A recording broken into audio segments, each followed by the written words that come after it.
Let me ask you this, though, General, because what's happening here, and obviously ISIS or ISIL, whatever you want to refer to it as, is described as a splinter group of al-Qaeda, that they agree on a lot of the crucial things, but they have a different command structure. Right. And in 2008, you wrote in the Washington Post about the fight against al-Qaeda. These words, of course, will be very familiar to you. You wrote them.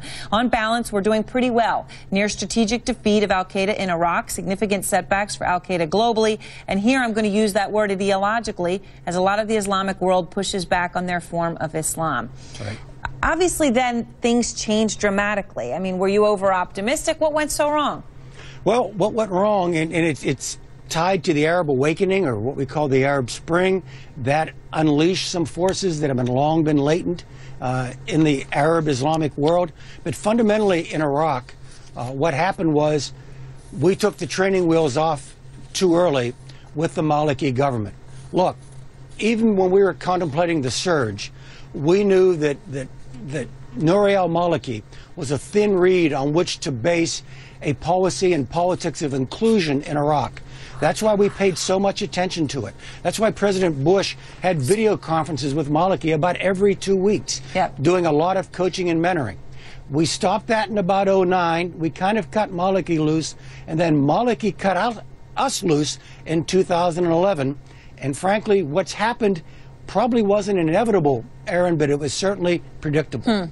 So in the run-up to the Iraq War, I mean, just a question of what we know right now with intelligence gathering. Obviously, at that time, you were head of the NSA. You saw the intelligence. You supported that war. Obviously, we all know that intelligence, when it came to WMD, was dead wrong. Right. How do we trust the U.S. intelligence now on ISIS and what risk they pose when we're considering, again, putting American lives at risk there? Sure.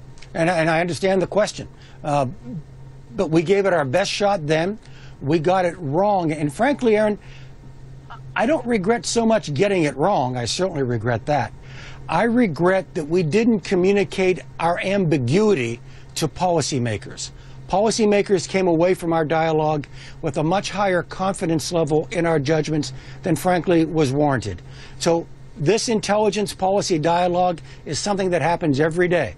Intelligence gives the policymaker its best estimate, but it needs also to communicate to the policymaker any shades of doubt that intelligence still has. And frankly, I think that's going on now.